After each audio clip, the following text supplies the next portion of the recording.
रूप मंत्रा face wash, ये कोई कॉस्मेटिक नहीं, आयुर्वेदिक औषधि है। इंडोनेशिया के दौरे पर जकार्ता पहुंचे पीएम मोदी। भारतीय समुदाय ने किया जोर शोर से स्वागत। दौरे से दोनों देशों के विभिन्न क्षेत्रों में रणनीतिक साझेदारी को मिलेगी नई गति। दिल्ली में पौधारोपण अभियान की शुरुआत। केंद्रीय गृह मंत्री अमित शाह ने लगाया पौधा। 70 लाख पौधे लगाने का रखा लक्ष्य।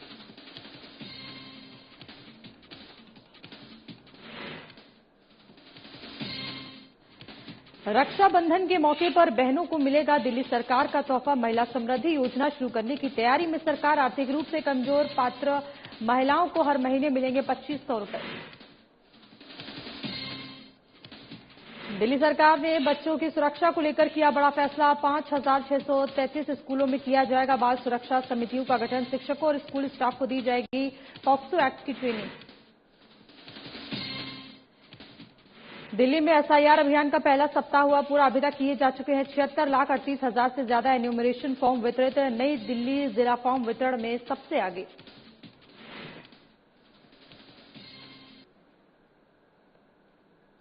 नमस्कार, बहुत स्वागत है आप सभी का और मैं हूं आपके साथ रही। चलिए बुलेटिन की शुरुआत कर लेते हैं बड़ी खबर से, जहां प्रधानमंत्री नरेंद्र मोदी अपने 3 देशों के दौरे के पहले चरण में इंडोनेशिया की राजधानी जकार्ता पहुंच गए। एयरपोर्ट पर इंडोनेशिया के राष्ट्रपति प्रबोवो सुबियांतो ने उनका गर्मजोशी से स्वागत किया। आपको बताते चले कि वहीं भारतीय समुदाय ने भारत माता की जय और मोदी के सुबियांतो ने उनका गर्मजोशी से स्वागत किया। आपको बताते चले कि वहीं भारतीय समुदाय ने भारत माता की जय और मोदी के नारों के साथ प्रधानमंत्री का अभिनंदन किया।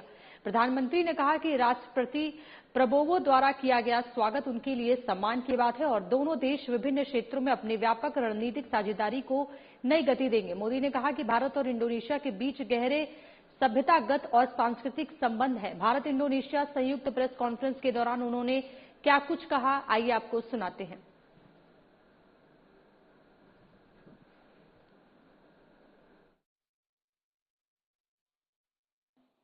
योर एक्सेलेंसी राष्ट्रपति प्रबोवो, दोनों देशों के डेलीगेट्स, मीडिया के साथियों, नमस्कार। सलामत सियांग। सबसे पहले मैं इस गर्मजोशी भरे स्वागत के लिए अपने मित्र प्रेसिडेंट प्रबोवो को उनका हृदय से आभार व्यक्त करता हूं। पिछले वर्ष भारत के गणतंत्र दिवस के मुख्य अतिथि के रूप में हमें उनका स्वागत करने का अवसर मिला और आज उनके आत्मीयता भरे निमंत्रण पर इंडोनेशिया की यात्रा करते हुए मुझे बहुत खुशी हो रही है। आज सुबह मुझे बहुत स्नेह के साथ, आदर के साथ इंडोनेशिया का सर्वोच्च सम्मान दिया गया है। ये सम्मान कोटि कोटि भारतवासियों का है। इंडोनेशिया के लोगों की भावनाओं कोटि कोटि भारतवासियों का है। इंडोनेशिया के लोगों की भावनाओं का है। भारत और इंडोनेशिया के ऐतिहासिक और आत्मीय संबंधों का है।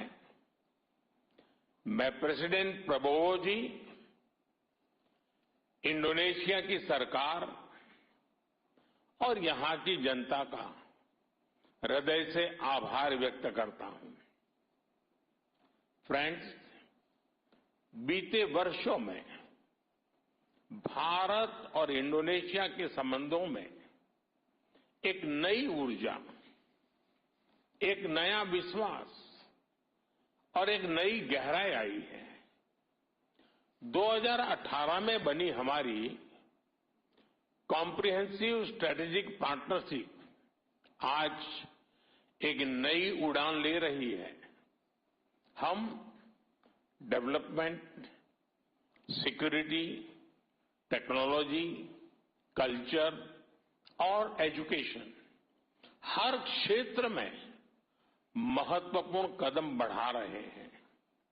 मुझे विश्वास है आज से भारत इंडोनेशिया साझेदारी का एक सुनहरा अध्याय शुरू होगा और इस सुनहरे अध्याय का बहुत बड़ा सकारात्मक प्रभाव 21वीं सदी की दुनिया पर होगा, पूरी मानवता पर होगा।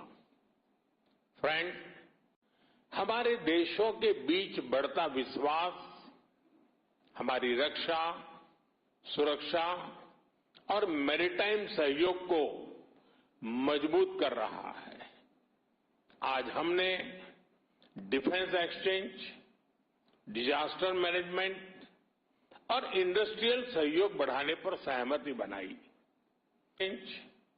डिजास्टर मैनेजमेंट और इंडस्ट्रियल सहयोग बढ़ाने पर सहमति बनाई।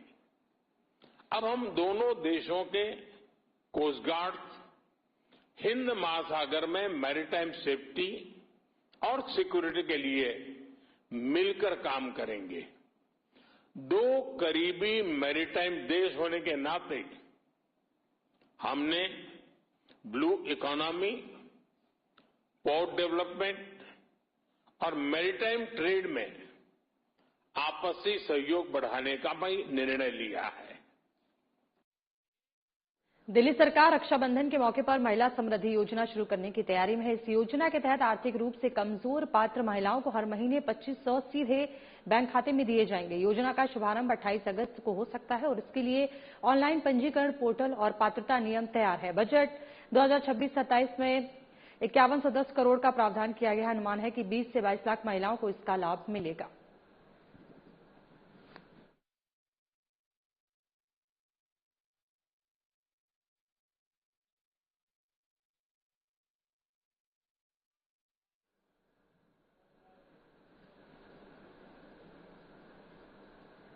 दिल्ली सरकार ने बच्चों की सुरक्षा को लेकर बड़ा फैसला लिया है। जुलाई के अंत तक राजधानी के सभी 5633 स्कूलों में बाल सुरक्षा समितियों का गठन किया जाएगा और शिक्षकों व स्कूल स्टाफ को पॉक्सो एक्ट की ट्रेनिंग दी जाएगी। ये निर्णय उप राज्यपाल तरनजीत सिंह संधू और सीएम रेखा गुप्ता की अध्यक्षता में हुई बैठक में लिया गया। सरकार ने स्पष्ट किया है कि बच्चों की सुरक्षा केवल अभियान तक सीमित नहीं रहेगी, बल्कि इसे स्कूलों की स्थायी व्यवस्था का हिस्सा बनाया जाएगा। सभी स्कूलों में सुरक्षा चेकलिस्ट लागू होगी। काउंसलिंग, सेफ और अनसेफ टच, साइबर सुरक्षा और सेल्फ डिफेंस पर नियमित जागरूकता कार्यक्रम चलाए जाएंगे। साथ ही दिल्ली पुलिस, शिक्षा विभाग और महिला एवं बाल विकास विभाग संयुक्त रूप से निरीक्षण करेंगे। सरकार का लक्ष्य राजधानी के प्रत्येक बच्चे को सुरक्षित और संवेदनशील शैक्षणिक वातावरण उपलब्ध कराना है। सरकार का लक्ष्य राजधानी के प्रत्येक बच्चे को सुरक्षित और संवेदनशील शैक्षणिक वातावरण उपलब्ध कराना है। तो देख सकते हैं जहां पे बच्चों को पॉक्सो एक्ट की ट्रेनिंग भी दी जाएगी, तो ये विशेष रहेगा। तस्वीरों में देख सकते हैं बैठक में ये फैसला लिया गया है। बच्चों की जागरूकता के लिए विशेष कार्य किया जाएगा। साथ ही लापरवाही बरतने पर आपको बताते चले कि बैठक में कई अहम फैसले लिए गए हैं।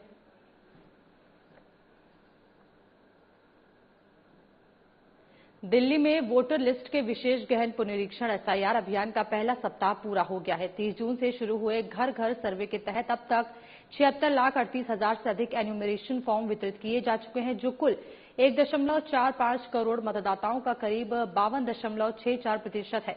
मुख्य निर्वाचन अधिकारी कार्यालय के अनुसार अब तक 2,78,000 से अधिक मतदाताओं ने फॉर्म भरकर जमा किए हैं और उनका डिजिटाइजेशन भी पूरा हो चुका है। अधिकारियों ने बताया कि पहले 2 सप्ताह का मुख्य लक्ष्य सभी मतदाताओं तक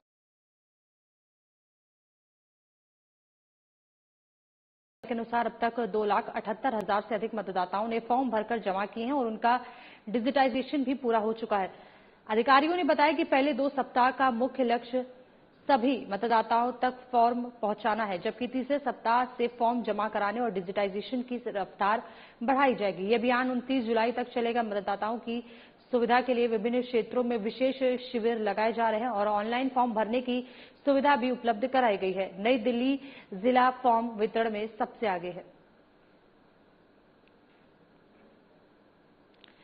तो तस्वीरें देख सकते हैं जहां दिल्ली में एसआईआर अभियान का पहला सप्ताह पूरा हो गया। आपको बताते चले कि अभी तक 76,38,000 से ज्यादा एनोमिनेशन फॉर्म वितरित किए जा चुके हैं और नई दिल्ली जिला फॉर्म वितरण में सबसे आगे रहा है। तो दिल्ली में एसआईआर प्रक्रिया को लेकर पूरी तैयारी कर ली गई है। तो वोटर लिस्ट के विशेष गहन पुनरीक्षण को लेकर के ये पूरी तैयारियां जोरों शोरों पर कर ली गई हैं। दिल्ली में एसआईआर अभियान का पहला सप्ताह वो पूरा हो चुका है और आपको बताते चले कि 76,38,000 से ज्यादा एनोमिनेशन फॉर्म अब तक वितरित किए जा चुके हैं। तो नई दिल्ली जिला फॉर्म वितरण में सबसे आगे रहा है। तस्वीरें देख सकते हैं दिल्ली से, जहां एसआईआर अभियान का पहला सप्ताह सफलतापूर्वक पूरा हो चुका है। तो वहीं अभी तक 76,38,000 से ज्यादा एनोमिनेशन फॉर्म्स का वितरण भी किया जा चुका है। तो आपको बताते चले कि नई दिल्ली जिला फॉर्म वितरण में सबसे आगे है। पिछले वर्ष दिल्ली के लाल किला के पास हुए कार बम विस्फोट मामले में राष्ट्रीय जांच एजेंसी ने फॉरेंसिक रिपोर्ट अदालत में दाखिल कर दी है। रिपोर्ट विशेष एनआईए अदालत में पेश की गई, जहां अब इसके आधार पर आगे की कार्रवाई होगी। अदालत ने मामले में गिरफ्तार 9 आरोपियों की न्यायिक हिरासत 13 जुलाई तक बढ़ा दी है। ये विस्फोट 10 नवंबर को हुआ था, जिसमें 11 लोगों की मौत हुई थी और कई अन्य घायल हुए थे। इससे पहले एनआईए 7500 पेज की चार्जशीट और एक पूरक चार्जशीट भी दाखिल कर चुकी है। एजेंसी का आरोप है कि नवंबर को हुआ था, जिसमें 11 लोगों की मौत हुई थी और कई अन्य घायल हुए थे। इससे पहले एनआईए 7500 पेज की चार्जशीट और एक पूरक चार्जशीट भी दाखिल कर चुकी है। एजेंसी का आरोप है कि ये एक सुनियोजित आतंकी साजिश थी और अब तक कुल 13 आरोपियों के खिलाफ चार्जशीट दायर की जा चुकी है। जांच एजेंसी मामले की जांच को राष्ट्रीय सुरक्षा से जुड़ा अत्यंत संवेदनशील मामला मानते हुए आगे बढ़ा रही है।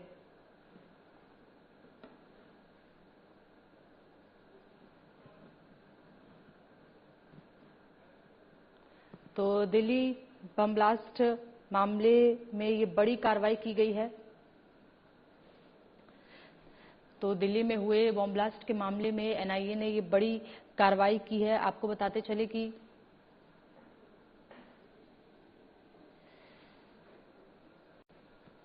चार्जशीट दाखिल कर इस पूरे मामले की जांच पड़ताल की जा रही है।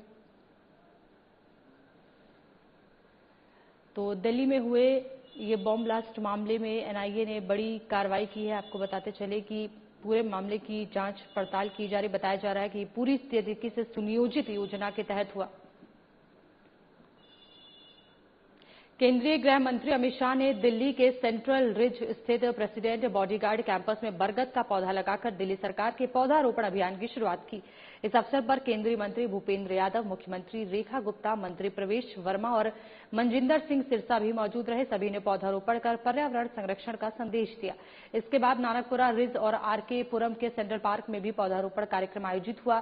दिल्ली सरकार ने इस वर्ष 70 लाख पौधे लगाने का लक्ष्य निर्धारित किया है।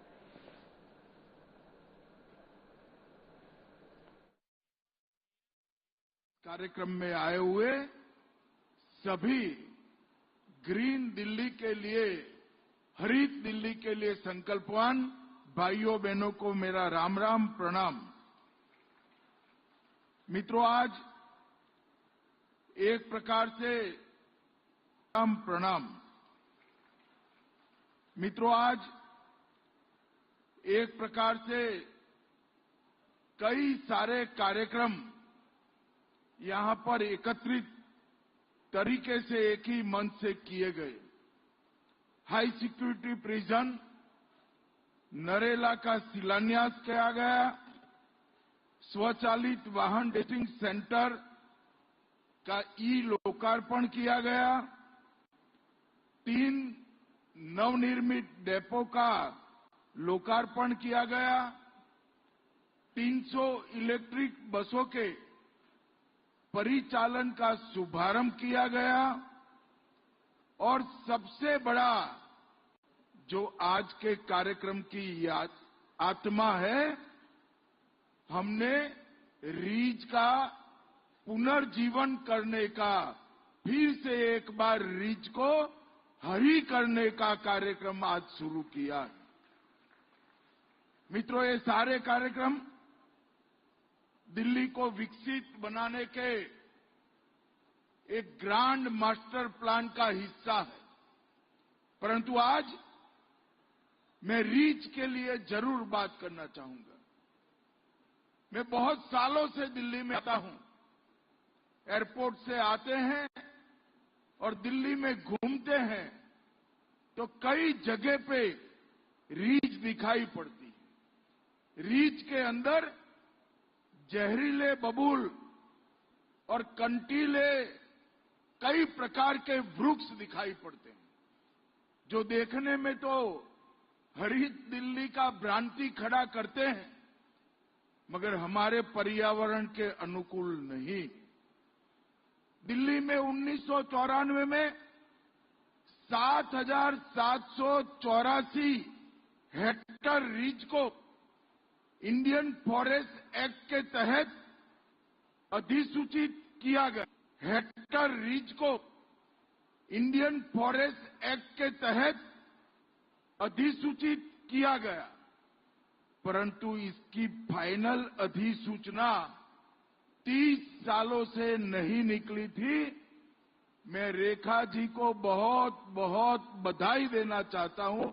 उसमें से 5,000 हेक्टर रीच को अब वन क्षेत्र घोषित कर दिया गया और ये पूरी रीच को हम फिर से एक बार कानूनी संरक्षण प्राप्त कराकर रीच क्षेत्र की जैव विविधता, मिट्टी, पानी और दिल्ली के पर्यावरण को हम एक नया स्वरूप देने वाले हैं। मैं आप सभी का, खासकर गृह मंत्री जी और एनवायरमेंट मिनिस्टर साहब का स्वागत करता हूं। सबसे पहले मैं ऑनरेबल गृह मंत्री श्री अमित शाह जी का आभार व्यक्त करता हूं कि वे अपने बिजी शेड्यूल से समय निकालकर यहां आए। वे हमारे देश के अनेक मुद्दों को एड्रेस करते हुए भी हमेशा अपने दिल में दिल्ली के लिए विशेष स्थान रखते हैं। यहां आने से पहले आज उनके द्वारा सेंट्रल रिज में पौधा रोपण शुरू किया गया।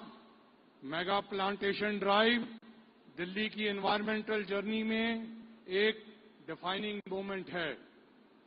ये सिर्फ एक प्लांटेशन ड्राइव नहीं, बल्कि भारत सबसे बड़े अर्बन इको रेस्टोरेशन प्रोग्राम की शुरुआत है। इसमें 6,300 हेक्टर से अधिक डिग्रेडेड रिज फॉरेस्ट को रिस्टोर करने और 1 करोड़ से अधिक देसी पौधों के रोपण का लक्ष्य है। देश के सबसे ambitious urban ecological restoration initiatives में से एक ये अभियान साइंटिफिक और CSR बेस्ड इकोसिस्टम रेस्टोरेशन का एक नया मॉडल है। और इस बुलेटिन में फिलहाल इतना ही, लेकिन एक नजर डालेंगे देश दुनिया की खबरों पर।